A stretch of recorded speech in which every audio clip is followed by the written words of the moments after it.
ஒரு அழகான கிராமத்தில் கண்ணன் என்ற சிறுவன் அவன் பாட்டியுடன் வாழ்ந்து வந்தான். பாட்டி அவனுக்கு தினமும் நல்ல கதைகள் சொல்லி நல்ல பழக்க வழக்கங்களை கற்றுக் கொடுத்தாள். நல்ல மனசு இருந்தா வாழ்க்கை நல்லா இருக்கும் கண்ணா. ஆனால் கண்ணன் நண்பர்களுடன் விளையாடுவதில் அதிக ஆர்வம் கொண்டவன். நான் வெளியே போய் விளையாடலாமா? ஒரு நாள் பாட்டி உடம்பு சரியில்லாமல் இருந்தாள். கண்ணா, மருந்து வாங்கி வருவாயா? பிறகு வாங்கி வருகிறேன். அவன் அதை கவனிக்காமல் விளையாட சென்றான்.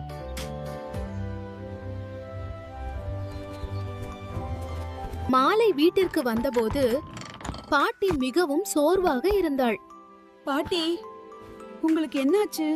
அந்த நேரத்தில்தான் அவனுக்கு தனது தவறு புரிந்தது. நான் தவறு பண்ணிட்டேன் பாட்டி.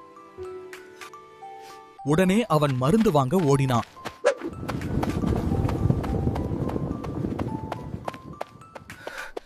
அவன் பாட்டிக்கு மருந்து கொடுத்து அவளை கவனித்தான். நன்றி கண்ணா.